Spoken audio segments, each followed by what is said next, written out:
É 114. 114, que eu estou sem o meu caderninho. 114.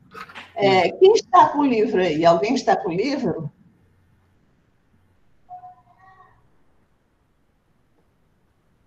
Ninguém? Ah, o João já botou lá. Olha lá. Tá aqui. As cartas do Cristo. Aumentar a letra. Você podia aumentar a letra, João? Eu, por exemplo, não enxergo. Espera aí, deixa eu ver se eu consigo. Qual o número? 114? 114.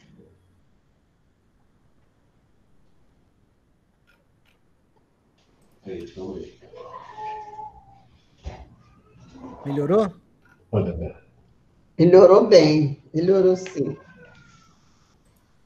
Então, eu vou pedir para a Dora ler para a gente. Você lê, Dora?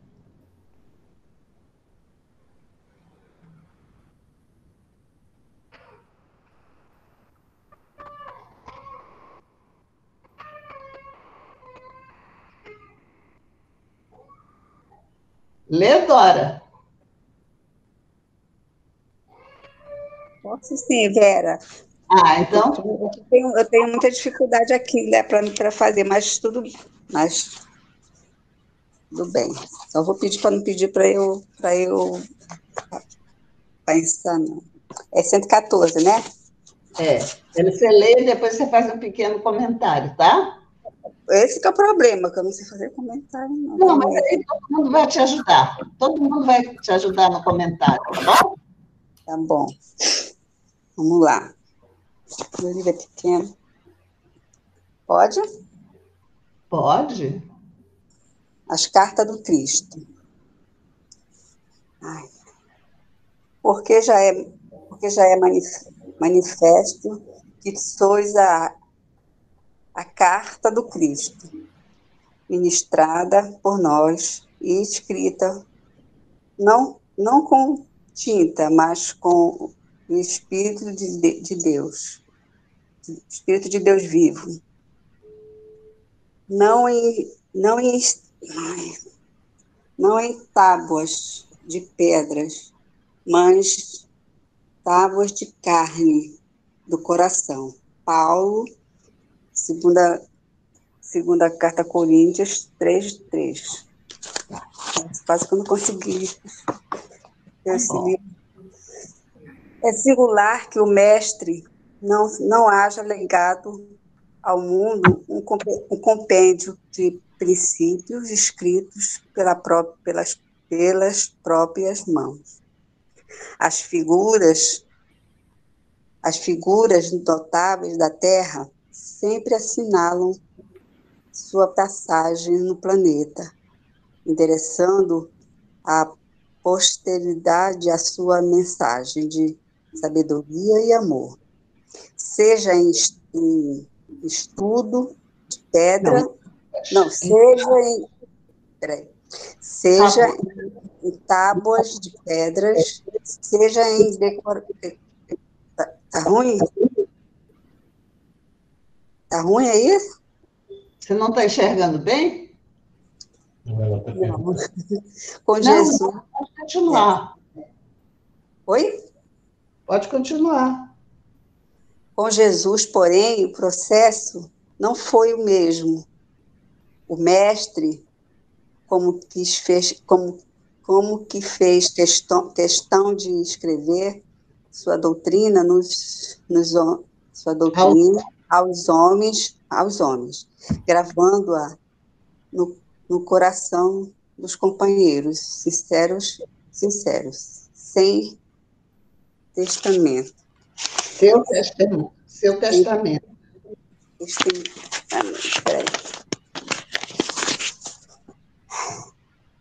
Testamento espiritual constitui-se de ensino aos discípulos e não foram grafados por ele mesmo.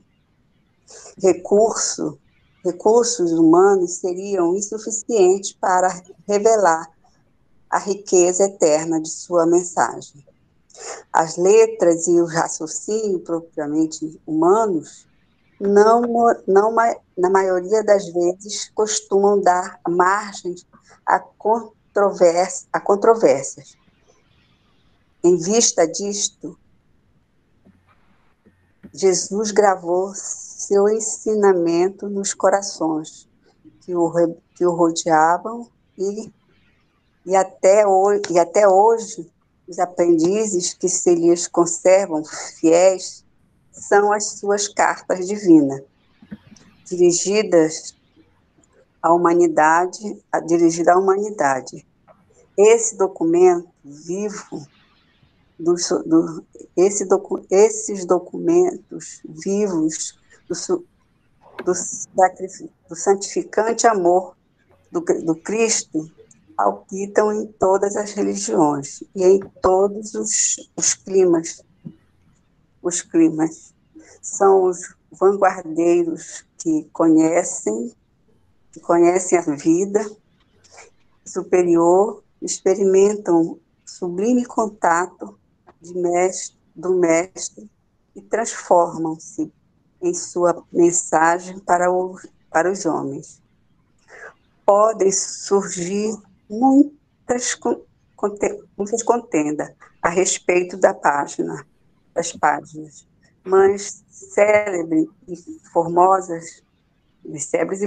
Todavia, perante a alma que se converteu em carta viva do Senhor, quando não haja vibrações superiores da compreensão, haverá sempre o divino silêncio.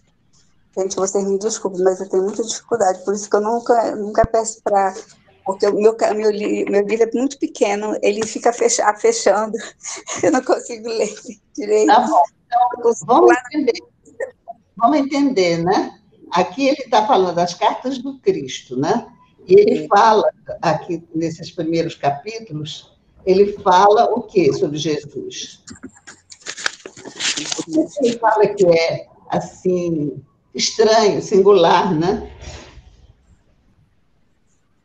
O que é que Jesus não fez? Não fez? Ele escreveu o Evangelho? Não, acho que não, né? Acho que ele falou, né? Ele foi passando para as pessoas, né? Dizendo, ele foi falando, acho que praticamente ficou falando com todo mundo, né? Porque ele pegava as pessoas nas ruas, nos lugares e falava, né? E como é que essa mensagem chegou até nós? Pois é, através de que outros passaram, outros que foram depois do Cristo, e foi levando, eu penso assim, que foi até hoje, sempre tem alguém que vai lá. A gente não teve só a transmissão oral, né? A gente tem documento escrito, a gente tem os evangelhos, né? Quem foi que escreveu os evangelhos? Foi os discípulos, né? Eles prestaram atenção, aprenderam, né? E escreveram. E aqueles que anotaram, né? Como aquele ficou com Paulo, que ele ficou escrevendo deixou escrito em vários lugares, né? E Paulo pegou depois. O João, aliás, o Mateus estava lá junto dele, né? Isso, Mateus. Marcos, depois, ele recebeu através de outras pessoas. Né? Sim. Então, assim, eles foram anotando, foram até conversar com Maria, né, para fazer perguntas a ela. Fui perguntar a ela na casinha dela lá, né? Aí eles escreveram os evangelhos, graças a Deus, porque dessa maneira chegou até nós, né? Graças a Deus. Era uma relíquia aquilo, eu lembro que, né, a gente lê nas coisas, era uma relíquia ali, uma coisa. Eu lembro quando Paulo pegou aquilo, né, que ele viu, quando ele recebeu. Aqui diz no segundo parágrafo que as figuras notáveis da Terra sempre assinalam sua passagem. Geralmente, escrevem, eles endereçam à posteridade a sua mensagem de sabedoria e amor, né? Seja em tábuas de pedra, seja em documentos envelhecidos. Mas Jesus não fez isso. Jesus falou, ensinou. E aqueles que ouviam e que aprendiam, anotaram. E a gente vê assim, por exemplo, o Paulo, ele lia as mensagens de Jesus em manuscritos, né? Que era para ele um tesouro. Tem até aquela história do assalto, né? Que ele falou que tinha um grande tesouro ali, os ladrões pensaram que era coisa de valor. É uma coisa de muito valor, mas não o valor que eles esperavam, né? Tá certo. Obrigada, Verinha, e desculpa, gente, por favor. Tem mais uma coisinha, mas a gente vai ver só aqui a conclusão. Diz assim que podem surgir muitas contendas em torno das páginas mais célebres e formosas. Todavia, perante a alma que se converteu em carta viva do Senhor, quando não haja vibrações superiores da compreensão, haverá sempre o divino silêncio. Olha que lindo. É assim que a gente encerra a passagem, e agora a gente vai se preparar para a prece, né? E eu vou pedir que todos pensem naquelas pessoas que gostariam de beneficiar com a prece, mas pensar assim com convicção, porque serão atendidos, com certeza, tá bom? E a gente vai, eu só queria, hoje em especial, fazer assim, envolver na prece assim, aquele escritor, cronista, que desencarnou, o Chechel, que foi ontem para hoje, né, que ele desencarnou. A gente tem envolvido essas pessoas que vêm desencarnando, e, embora que não tenha sido de Covid, né? Tá bom. Então, vamos todos orar, tá? Querido Mestre Jesus, Mestre amigo, nosso companheiro de todos os tempos, de toda hora, que está sempre ao nosso lado, inspirando-nos, fortalecendo-nos na caminhada. Obrigada, Senhor. Obrigada por tanto amor com que o Senhor nos envolve em todos os dias de nossas vidas. Ajude-nos, Mestre amado, a compreender plenamente a sua mensagem. Não só compreendê-la, Senhor, principalmente vivê-la. Que possamos, em todo lugar onde estivermos, para onde queira que vamos, nós possamos ser instrumentos do seu amor, que possamos agir como verdadeiros espíritas cristãos, que nós possamos, Senhor, ter a oportunidade de servir, de auxiliar, de levar palavras de consolo, de paz aos corações sofredores. Obrigada, Mestre amado, por essa doutrina libertadora que nos esclarece de tantas coisas, Senhor. Nesse momento em que estamos juntos, todos orando como irmãos que somos, nós queremos rogar, Senhor, por todos os profissionais de saúde que estão na luta contra a Covid. Queremos pedir por aqueles que estão desencarnando. Queremos rogar, Senhor Jesus, por aqueles que estão pesquisando em busca de uma saída, de uma cura. Muito obrigada, Mestre amado. Que a sua paz, Senhor, penetre em nossos corações e que o nosso querido Marcelo seja envolvido, Senhor, por esse grande amor e que possa ser inspirado no trabalho que vai realizar na noite de hoje. Obrigada, Mestre amado, graças a Deus. Tá bom, gente. Nesse momento, a gente vai passar para o Marcelo. Agora ele fica... A reunião é dele. Obrigado, Vera. Boa noite. É sempre uma grande felicidade estar aqui com esse grupo, estudando. E, como a Vera já disse, hoje é o fechamento desse trabalho nosso desse mês. que se constituiu na leitura e comentário do capítulo 5 da parte 2ª do Livro dos Espíritos, capítulo cujo título é Considerações sobre a Pluralidade das Existências. Esse capítulo vem imediatamente após o capítulo em que Kardec relaciona uma série de perguntas feitas aos espíritos relativamente à questão da reencarnação. E aí, após apresentar esse conjunto de perguntas que abordam temas diversos, ele escreve, então, esse texto mais longo, né, fazendo uma reflexão e mostrando a lógica, né, o sentido das vidas sucessivas, como isso resolve uma série de problemas para nós, tá bom? Bom, eu vou compartilhar então aqui a minha tela para continuar o nosso estudo fazendo a apresentação.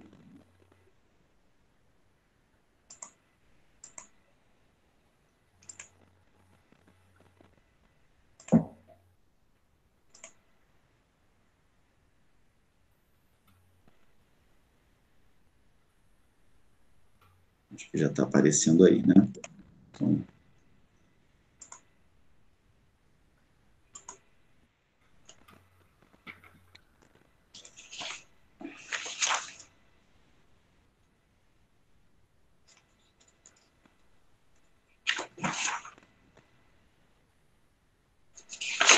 bom, então, tema do nosso estudo, considerações sobre a pluralidade das existências.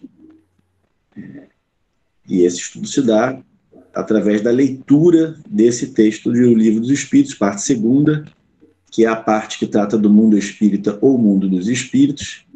E esse texto se constitui do capítulo 5, Considerações sobre a Pluralidade das Existências, e fechado lá como questão 222, apesar de não ser uma pergunta, é um texto. Então, hoje é a nossa quarta reunião, quarta e última. Então, a bibliografia é o Livro dos Espíritos, de Allan Kardec, Princípios da Doutrina Espírita, tradução de Guilhom Ribeiro, 93ª edição, primeira impressão, edição histórica, Brasília, FEB 2013. Opa, está meio sensível aqui. Então, o que nós vimos até agora, né? Um resumo da apresentação. Então, na primeira reunião, Kardec apresenta um breve histórico da teoria das vidas sucessivas.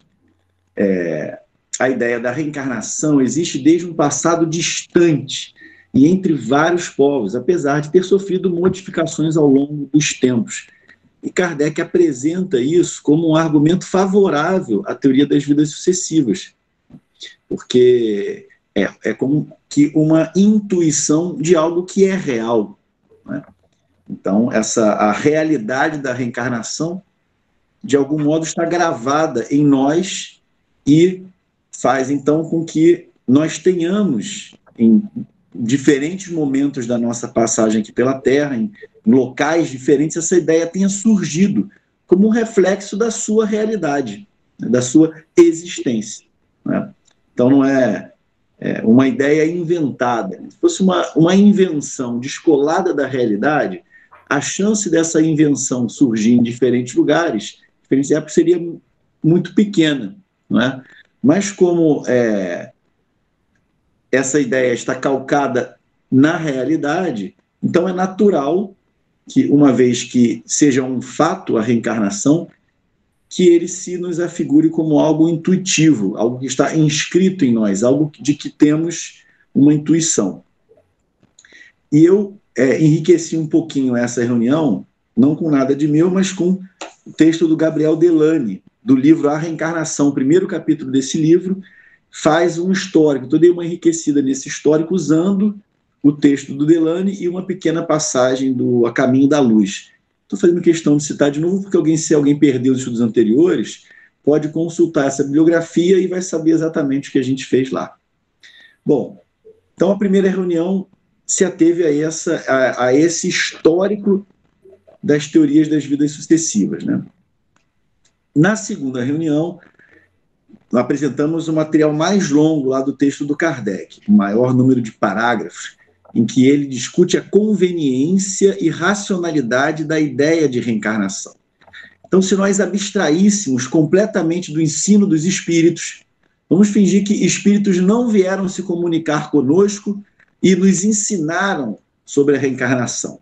Vamos analisar quais são as possibilidades que nós temos, partindo do princípio que somos espiritualistas. Acreditamos que somos alguma coisa além da matéria e que há um Deus bom e um Deus justo. Princípio que está praticamente na base de todas as religiões, a existência de Deus e o fato de que nós não somos seres materiais, somos algo que transcende a matéria. Então, partindo desse ponto de acordo, então Kardec analisa as possibilidades, né? Que são, nós só temos uma existência material ou temos várias existências materiais, e mostra que a teoria das vidas sucessivas, ou seja, a reencarnação, atende muito melhor às nossas necessidades.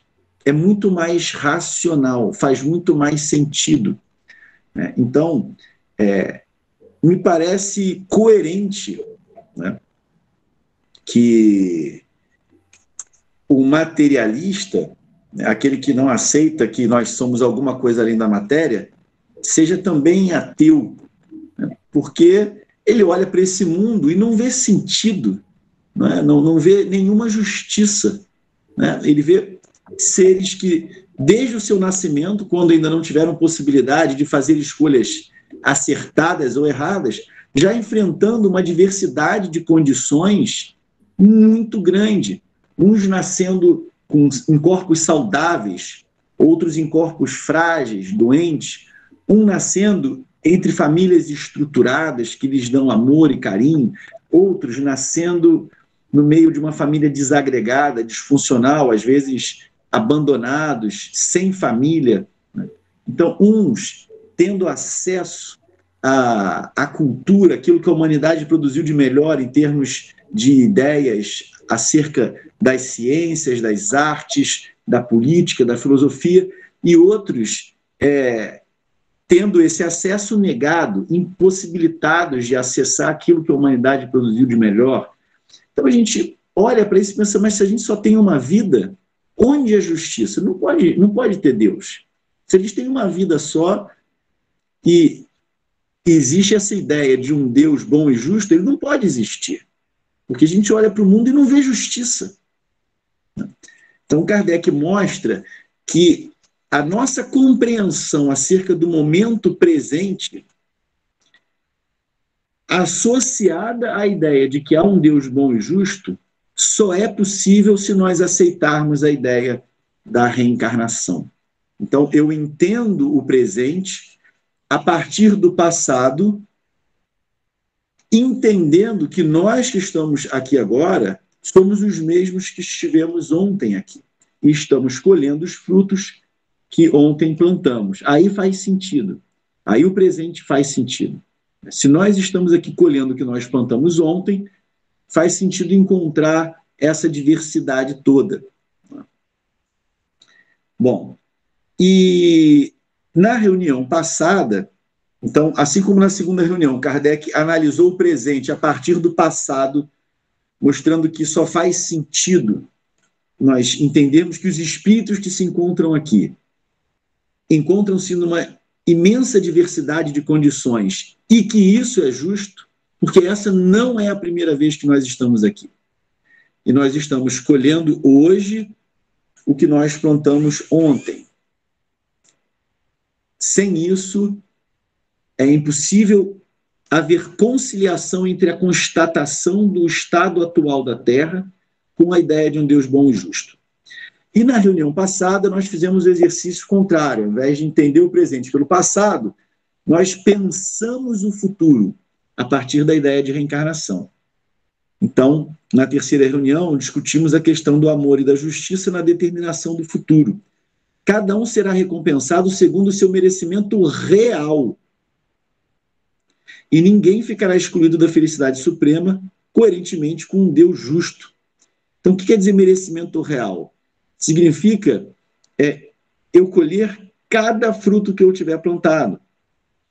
Então, se nós temos uma vida só e os destinos são apenas ou a danação eterna ou a felicidade eterna, você vai encontrar pessoas que trabalharam, que se esforçaram em graus muito diferentes umas das outras, recebendo o mesmo prêmio.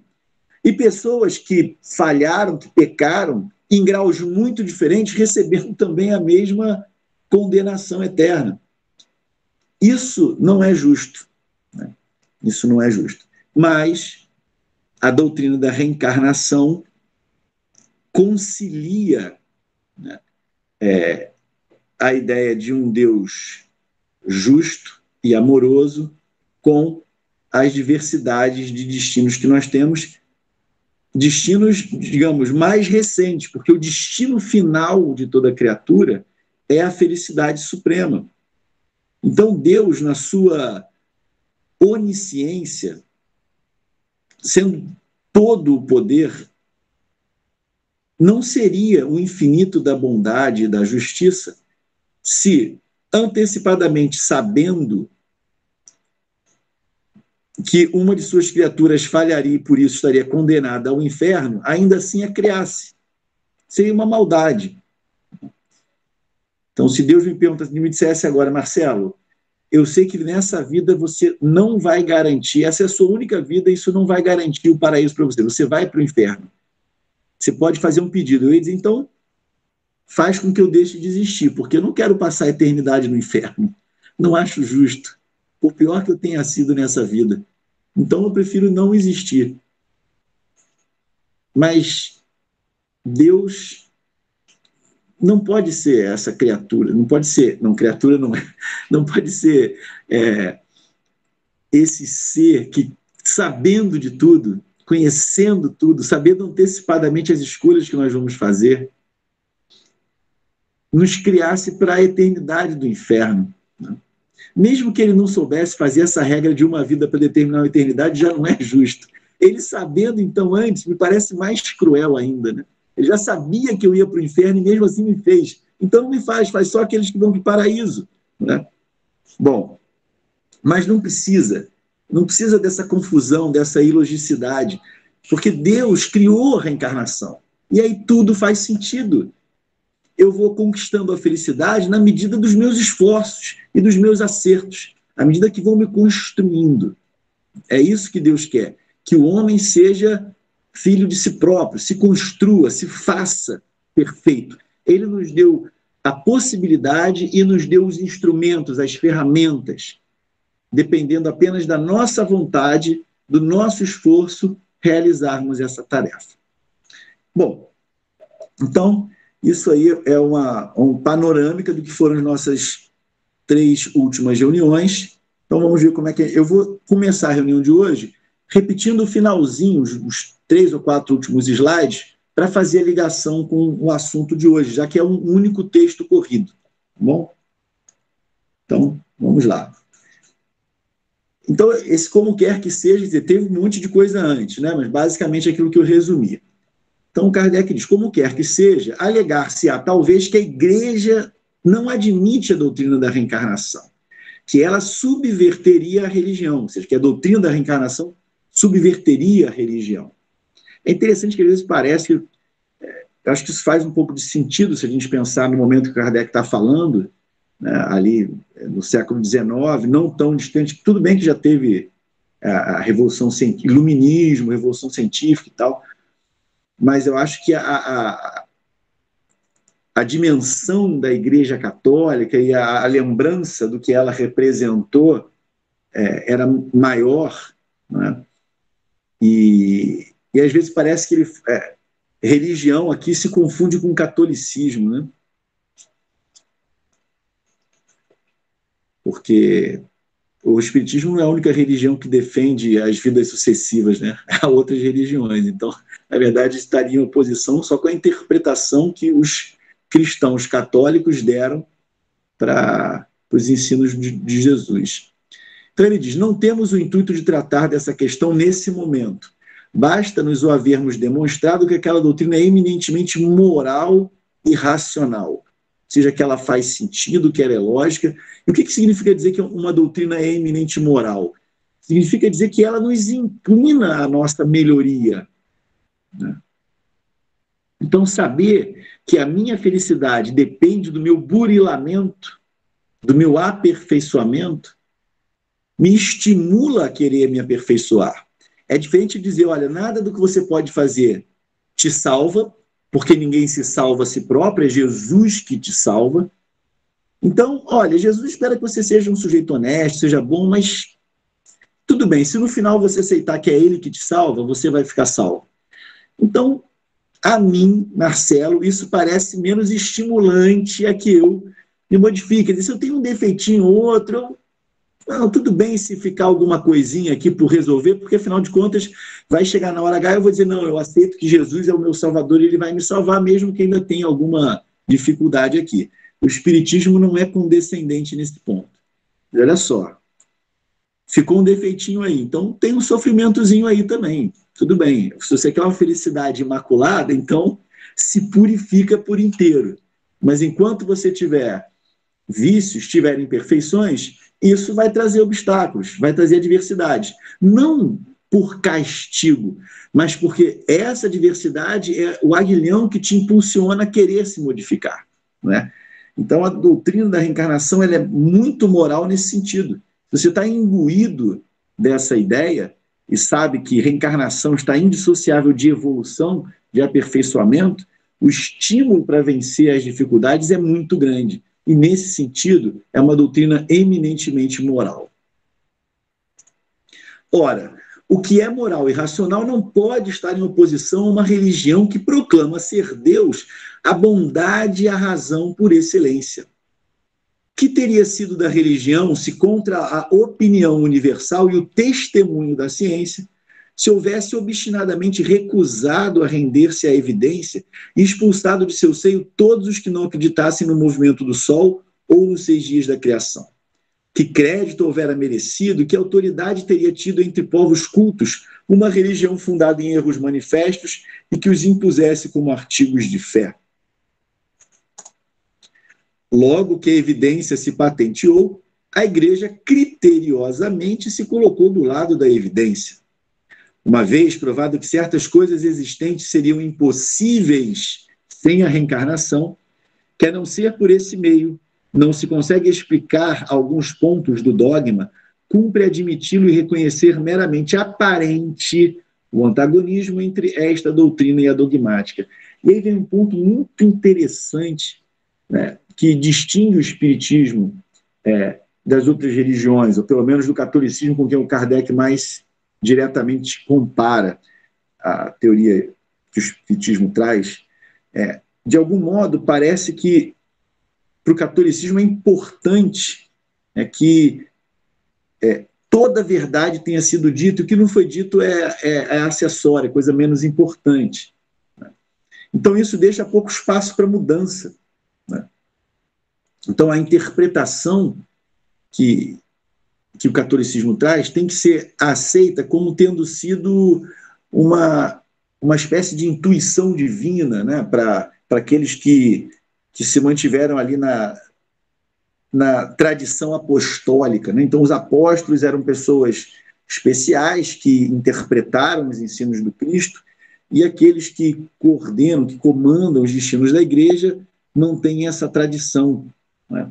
Inclusive, a Igreja chegou a propor a infalibilidade papal, né? E a gente percebe a diferença de postura do Kardec, que disse que se a ciência contradissesse o espiritismo em algum ponto, o espiritismo se reformularia para admitir. Então,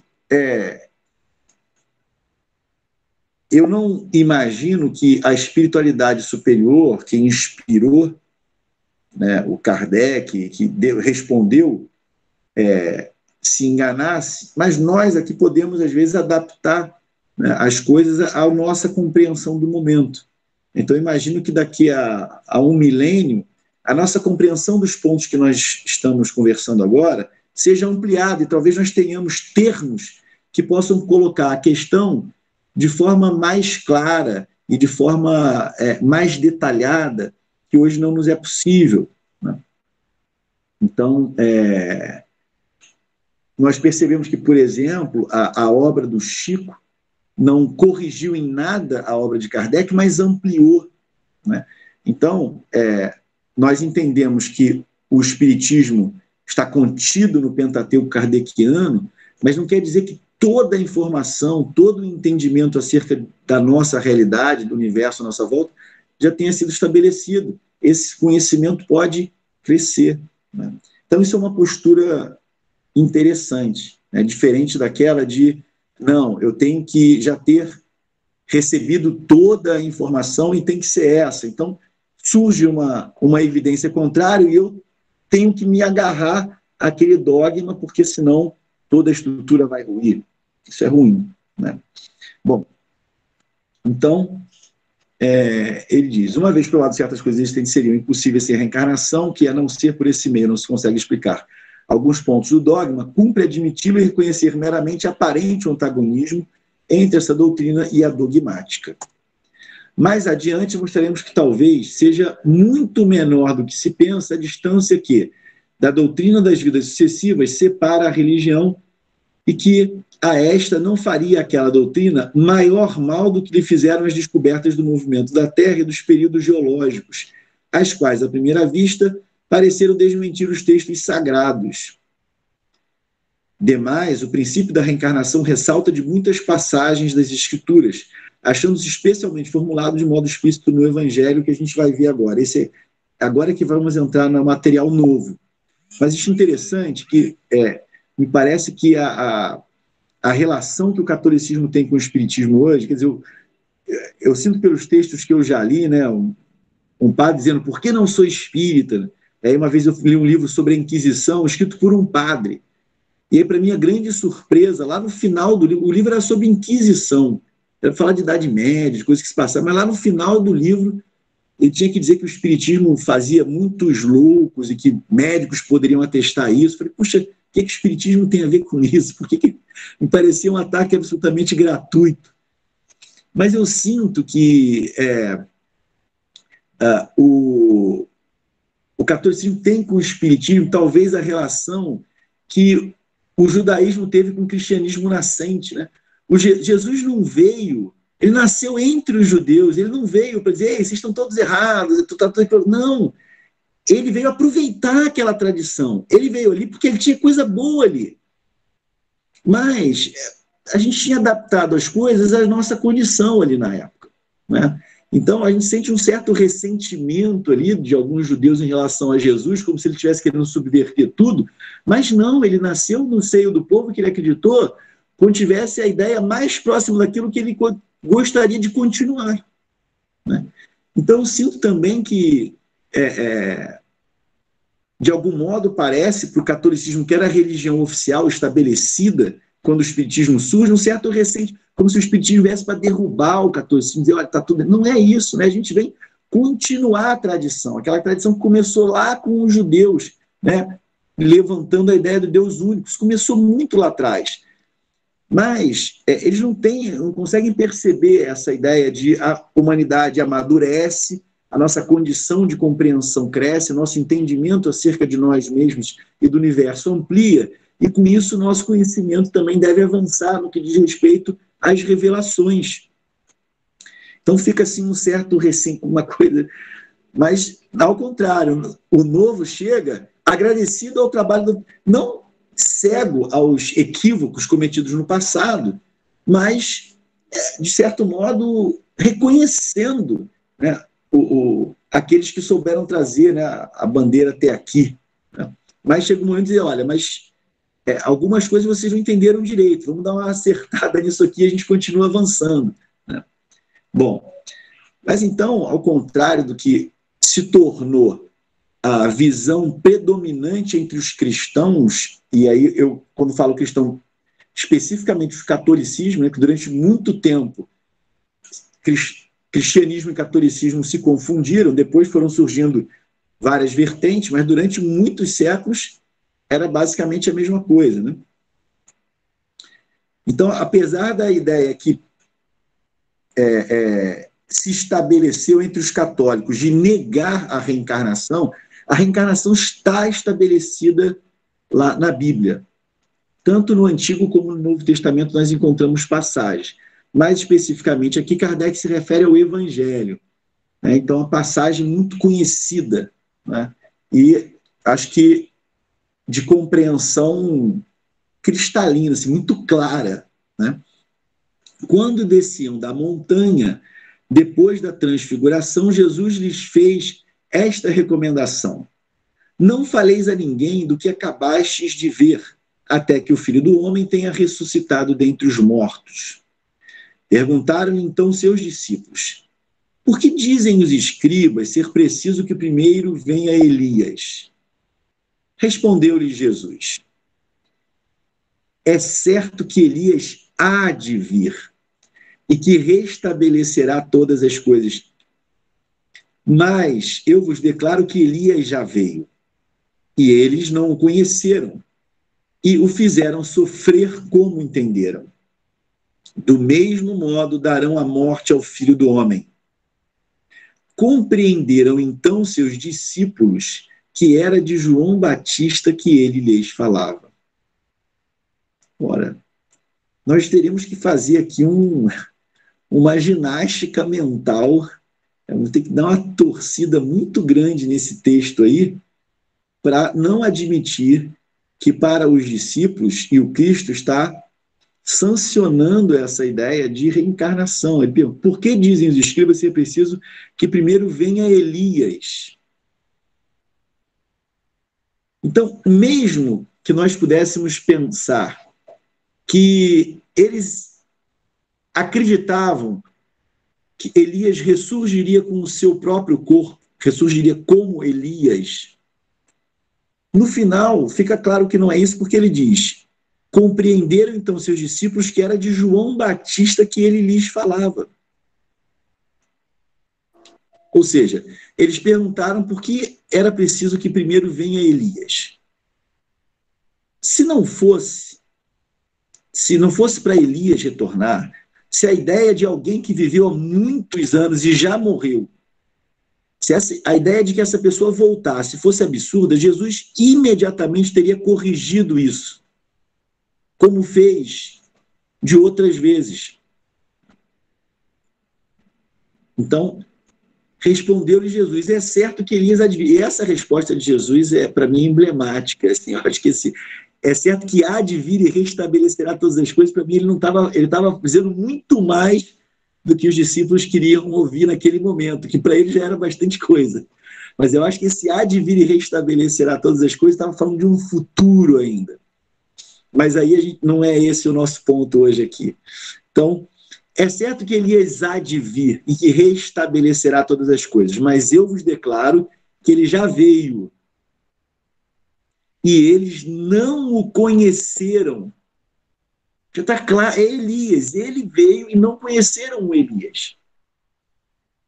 Aí, eles não pensaram assim: é um Elias disfarçado, é um Elias que ninguém viu, ele ficou eremita lá no deserto, sozinho, ninguém viu nascer, ninguém viu morrer. Não. Somos uma personalidade que viveu ali com eles, que eles conheceram. Era o João Batista, primo de Jesus. Então,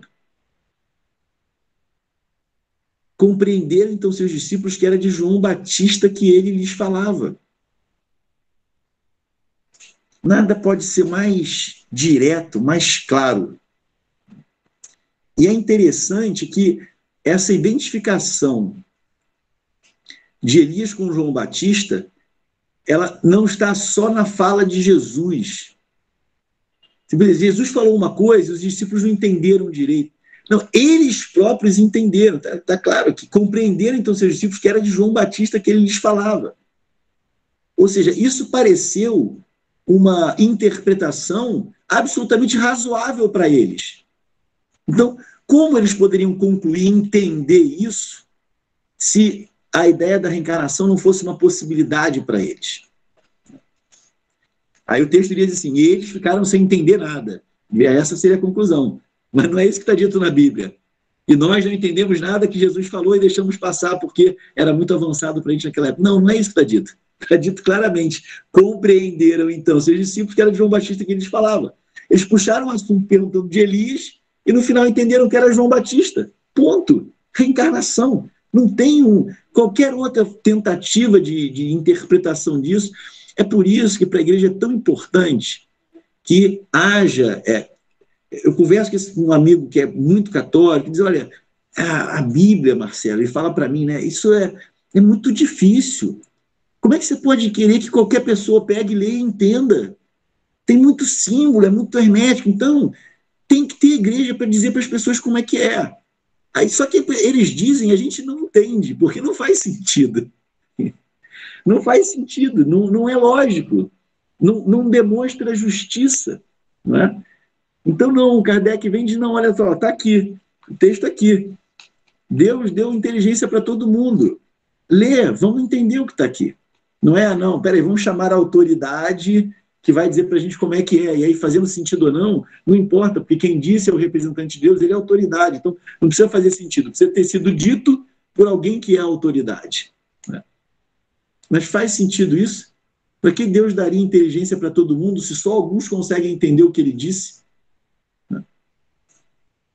Não faz nenhum sentido. Pois que João Batista fora Elias, houve reencarnação do espírito ou da alma de Elias no corpo de João Batista.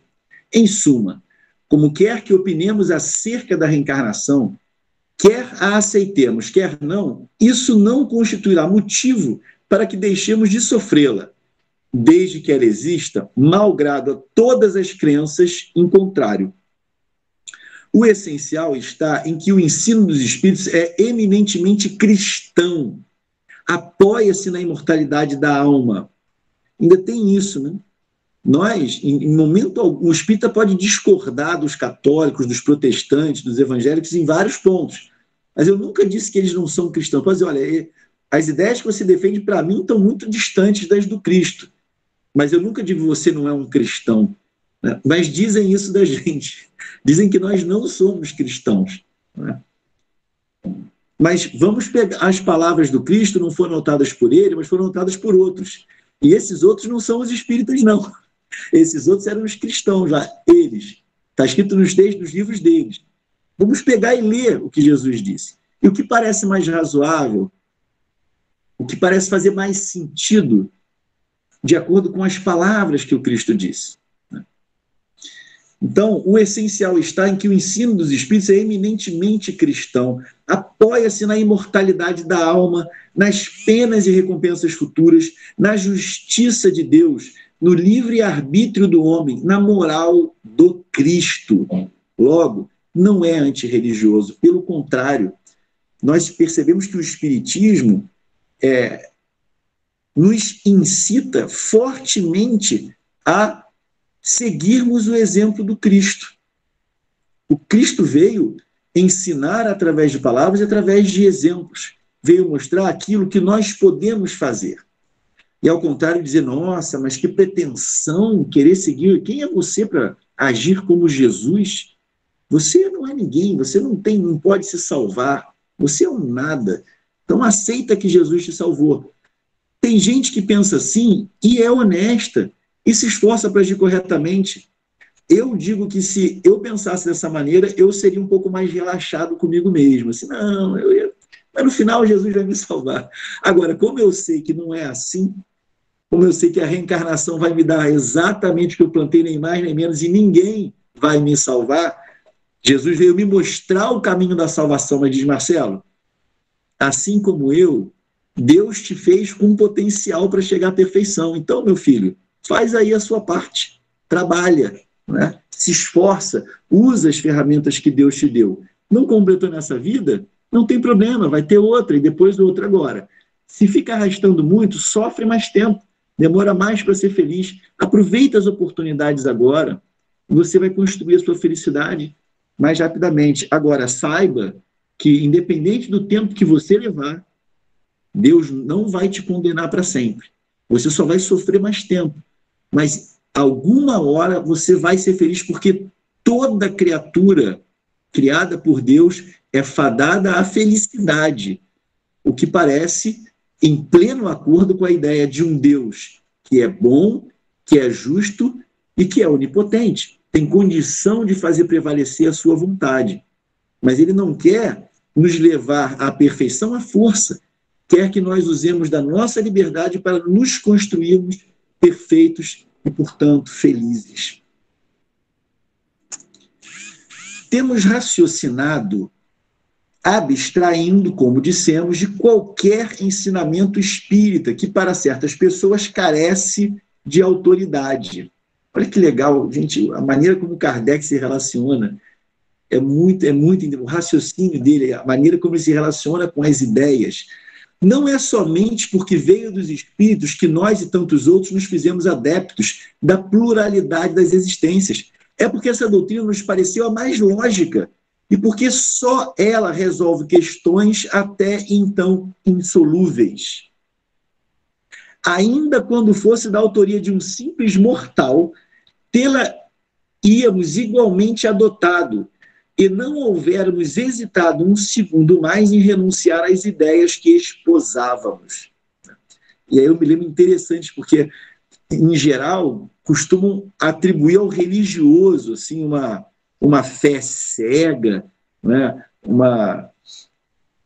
Um fundamentalismo que não se dobra nenhuma evidência. E, no entanto, na sua autobiografia científica, o Max Planck, que foi um físico muito importante, um dos pais da mecânica quântica, deu contribuições na área de termodinâmica, tem até uma constante na física que leva o seu nome, a constante de Planck.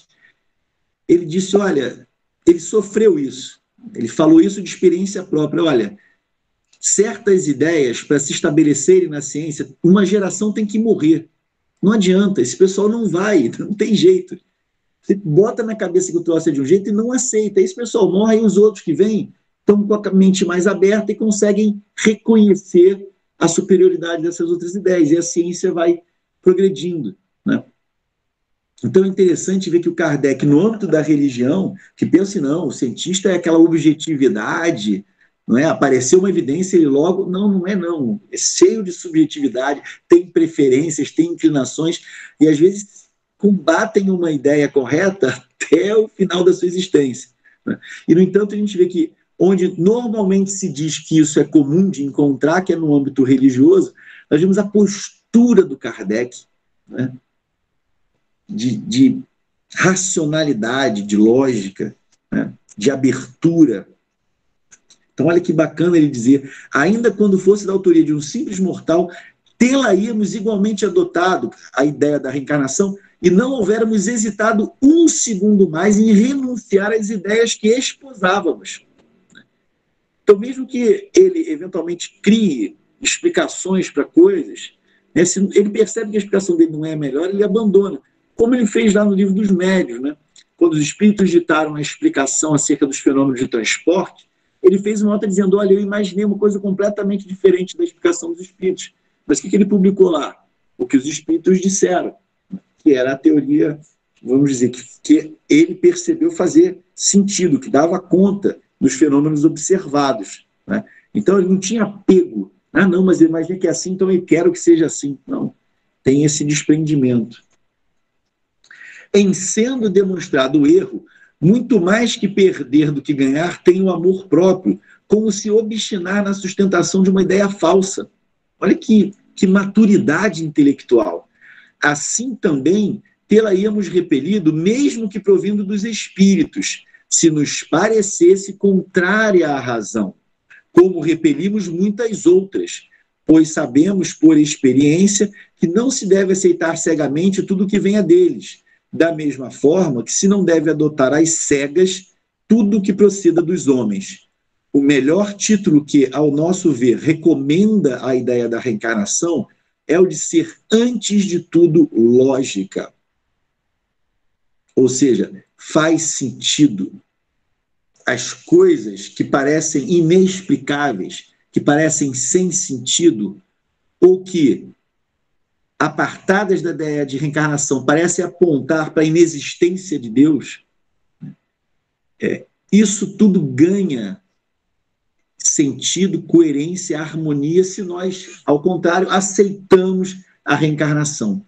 Então, nós conseguimos entender o nosso presente, nós nos confortamos diante da ideia de um futuro em que nós receberemos exatamente aquilo que nós merecemos, aquilo que nós plantamos, aquilo que nós fizemos de nós mesmos. Vamos nos encontrar sempre na condição em que nós nos deixamos. Nem mais, nem menos. Outro, no entanto, ela apresenta o de a confirmarem os fatos positivos e, por bem dizer, materiais, que um estudo atento e criterioso revela a quem se dê ao trabalho de observar com paciência e perseverança, e diante dos quais não há mais lugar para a dúvida. Quando esses fatos se houverem vulgarizado como os da formação do movimento da Terra, forçoso será que todos se rendam à evidência, e os que se lhes colocarem em oposição ver-se-ão constrangidos a desdizer-se. Nós vivemos numa época em que o Espiritismo já está absolutamente consolidado enquanto uma doutrina, enquanto um corpo de conhecimento. Mas, se nós tivéssemos encarnado contemporâneos de Kardec, né, contemporâneos lá do personagem principal da obra que estamos lendo às terças-feiras, né, o Paralítico de Kiev, Conde Dolgorukov, ele foi lá encontrar com Alexandre Aksakov, um pesquisador russo. A quantidade de pesquisadores que se dedicaram a uma infinidade de experimentos relacionados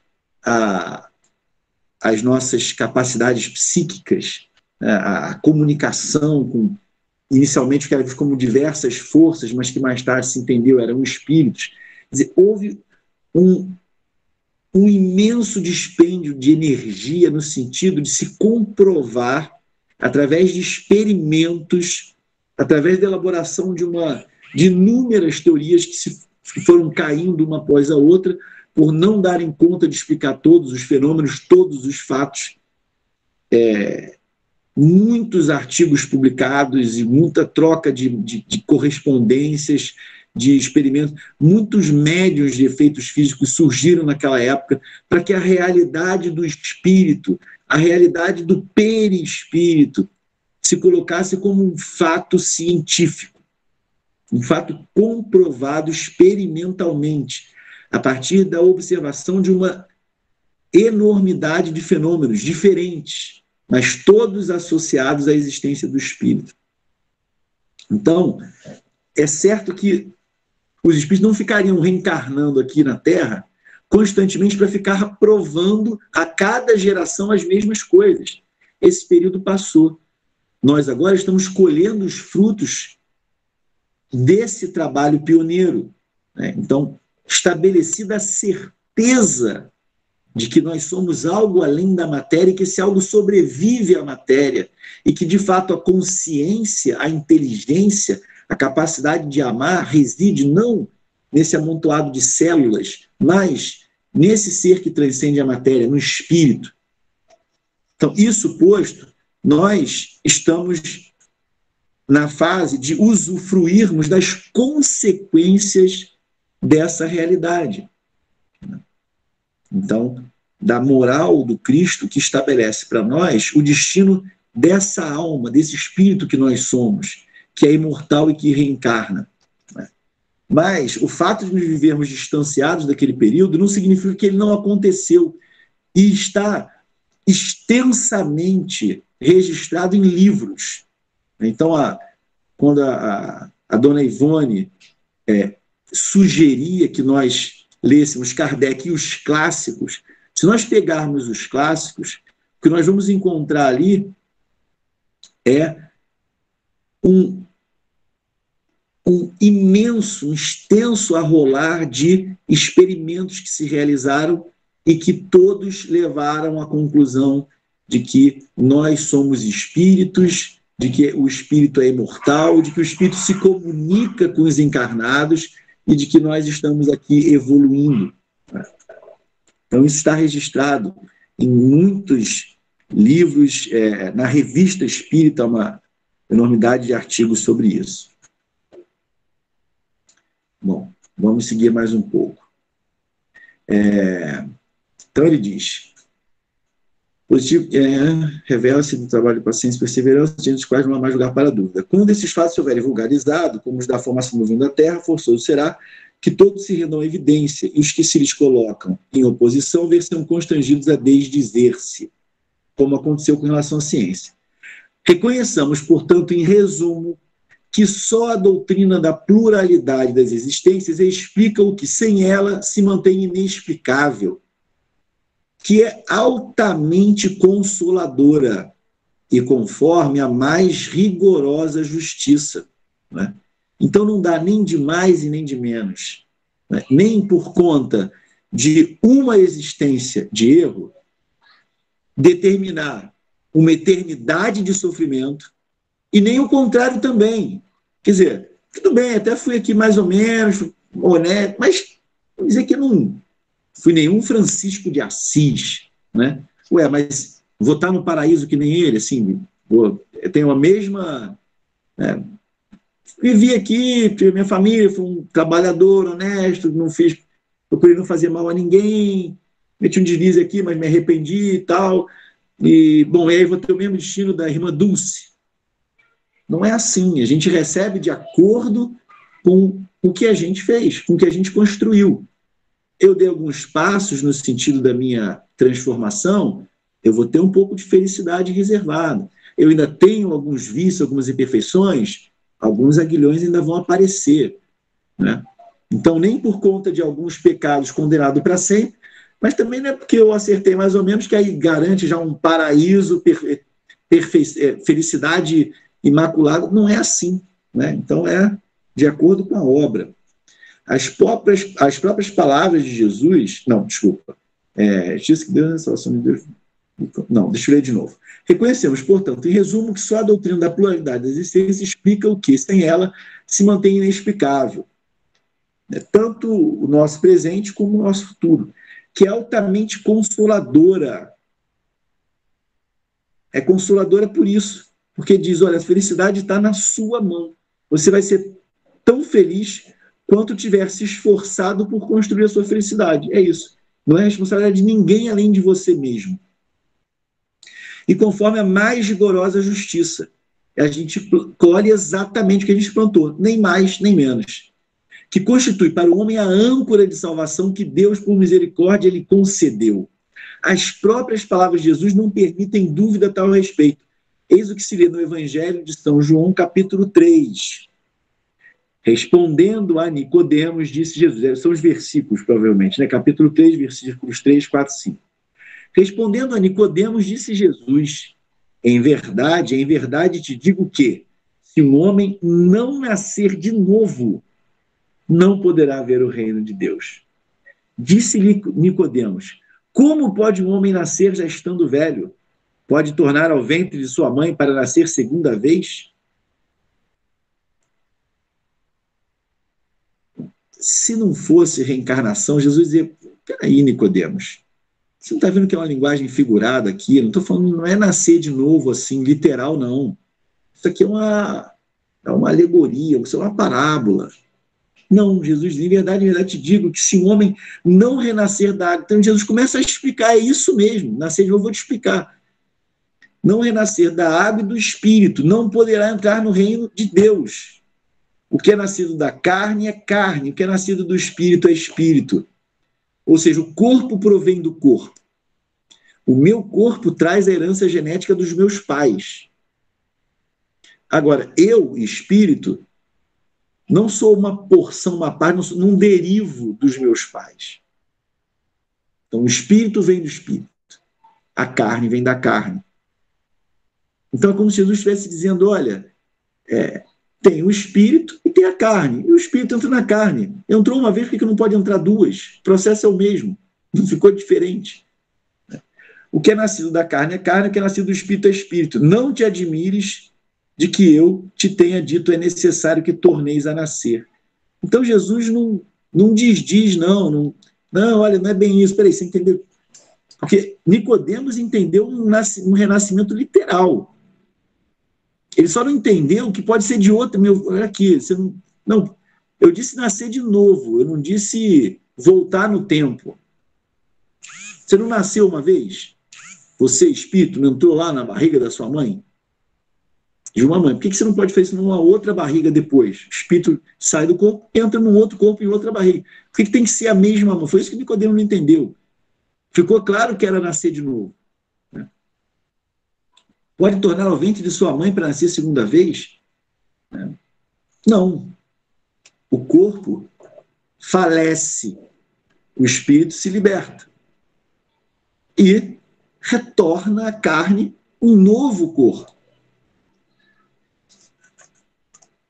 Bom, então, o texto do capítulo 5 acabou aí.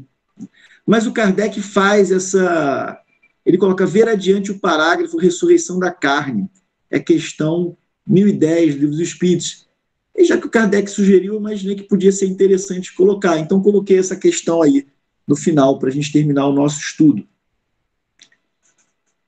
Então, questão 1010 de O Livro dos Espíritos. O dogma da ressurreição da carne será a consagração da reencarnação ensinada pelos espíritos? Como quererias que fosse de outro modo? É sempre a gente intuindo uma ideia certa e vestindo ela com detalhes equivocados, né? Então a gente, de algum modo, entendeu aí que tem uma volta, que tem um retorno. E aí a gente tentou imaginar como ele seria e criou a ideia da ressurreição. Mas o que o Espírito está dizendo é que por trás desse equívoco, que é imaginar que a gente volta com aquele corpo que já se dissolveu, que já se desfez, que seria uma impossibilidade.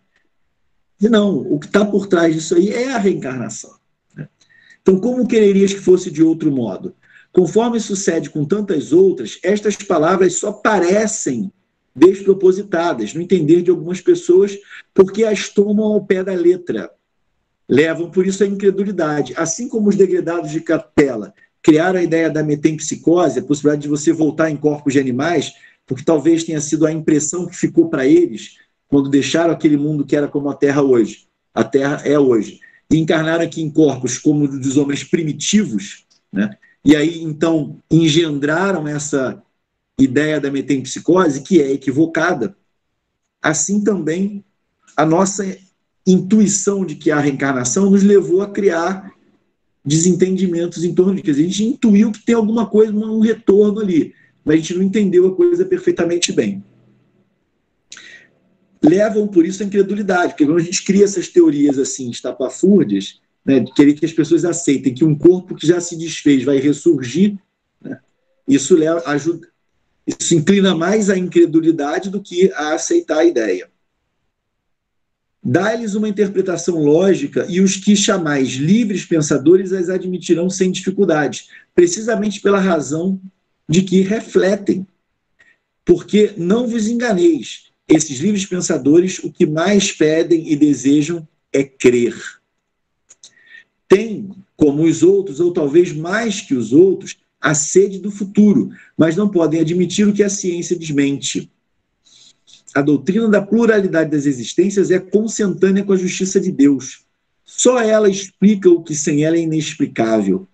Como havíeis de pretender que o seu princípio não estivesse na própria religião? Claro que essa ideia está lá. E aí Kardec redargue, né? Assim, pelo dogma da ressurreição da carne, a própria Igreja ensina a doutrina da reencarnação? É evidente demais, essa doutrina decorre de muitas coisas que têm passado despercebidas e que dentro em pouco se compreenderão neste sentido.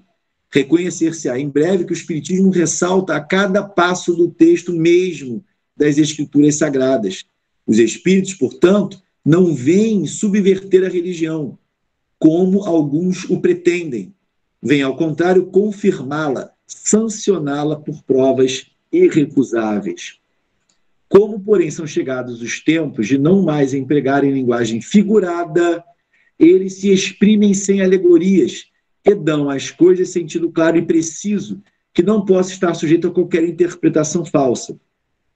Eis porque, daqui a algum tempo, muito maior será do que é hoje o número de pessoas sinceramente religiosas e crentes.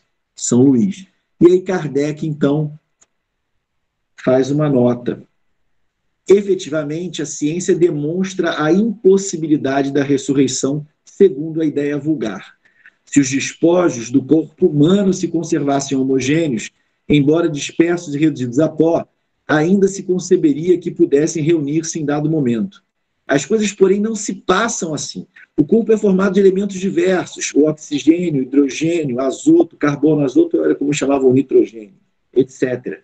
Pela decomposição, esses elementos se dispersam, mas para servir à formação de novos corpos, de tal sorte que uma mesma molécula de carbono, por exemplo, terá entrado na composição de muitos milhares de corpos diferentes. Falamos unicamente dos corpos humanos, sem ter em conta os dos animais. Que o indivíduo tem talvez em seu corpo moléculas que já pertenceram a homens das primitivas idades do mundo, que essas mesmas moléculas orgânicas que absorveis nos alimentos provêm possivelmente do corpo de tal outro indivíduo que conhecestes e assim por diante. Existindo em quantidade definida a matéria e sendo indefinidas as suas combinações, como poderia cada um daqueles corpos reconstituir-se com os mesmos elementos? Há aí impossibilidade material, racionalmente, pois não se pode admitir a ressurreição da carne, senão como uma figura simbólica do fenômeno da reencarnação. E então nada mais há que aberre a razão, que esteja em contradição com os dados da ciência. É exato que, segundo o dogma, essa ressurreição só no fim dos tempos se dará, ao passo que, segundo a doutrina espírita, ocorre todos os dias. Mas, nesse quadro do julgamento final, não haverá uma grande e bela imagem a ocultar sob o véu da alegoria, uma dessas verdades imutáveis, em presença das quais deixará de haver céticos desde que lhes seja restituída a verdadeira significação? Dignem-se de meditar a teoria espírita sobre o futuro das almas e sobre a sorte que lhes cabe, por efeito das diferentes provas que lhes cumpre sofrer, e verão que, exceção feita da simultaneidade, o juízo que as condena ou absolve não é uma ficção, como pensam os incrédulos.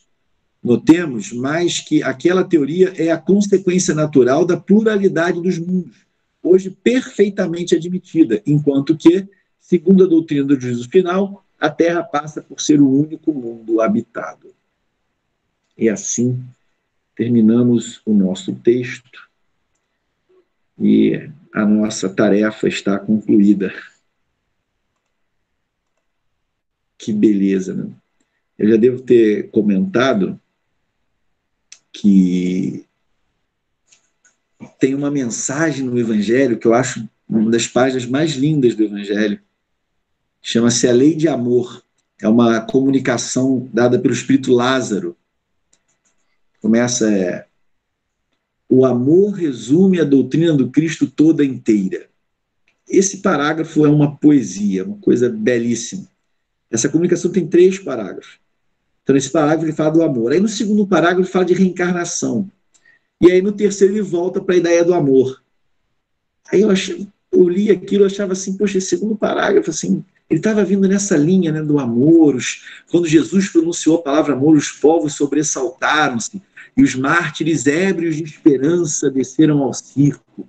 Aí fala de pés, quem ama tem os pés ligeiros, tal. Aí vem, bom, aí o Espiritismo traz uma segunda palavra, aquela poesia do primeiro, aí parecia aquela coisa fria, científica. Eu achava aquilo meio desencaixado. Mas aí eu fiquei... É sempre assim quando a gente se precipita, né? A gente quer avaliar o que é muito superior a gente se precipita e fala bobagem, né?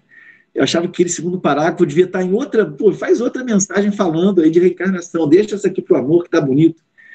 Mas aí depois você olha, como é que a gente ia desenvolver esse amor? Como é que uma criatura tão inclinada a se vingar, às vezes pelas menores coisas, com tanto rancor, né, que ainda deseja mal, que fala mal, que tem um monte de vício, como é que a gente ia desenvolver esse amor que está tão belamente descrito no primeiro parágrafo se a gente não reencarnasse? Não tem como. Então é como se no primeiro parágrafo o Lázaro estivesse apontando para um futuro belíssimo, dizendo, olha só aonde que vocês vão chegar. Olha o destino de vocês qual é. É o amor. Aí é como se Lázaro estivesse me imaginando Marcelo lendo. Puxa, o Marcelo vai ler isso aqui, ele vai dar uma desanimada, porque ele vai pensar, poxa, mas eu estou tão distante disso ainda. Esse amor que ele fala aí, né? Fala, o homem no início é instinto, aí quando mais avançado e corrompido é sensação, aí depois que ele supera a sensação começa o sentimento, e o ponto delicado, o ponto culminante do sentimento, o amor, eu falo, puxa, eu estou aqui me arrastando para sair da sensação, estou me agarrando aqui na pontinha do sentimento para me puxar para cima, e aí ele fala lá do ponto culminante. Foi como se o Lázaro tivesse me imaginado lendo aquilo. Puxa, eu acho que ele vai ficar assim meio cabisbaixo, né? Meio desanimado, pensando, não, mas eu estou muito distante disso. Aí o Lázaro pensou, puxa, como é que eu vou dar um ânimo para esse rapaz, para esse pobre rapaz aí? Eu vou dizer, olha, mas Marcelo, calma, você tem a reencarnação, meu filho. Trabalha, aproveita bem o seu tempo.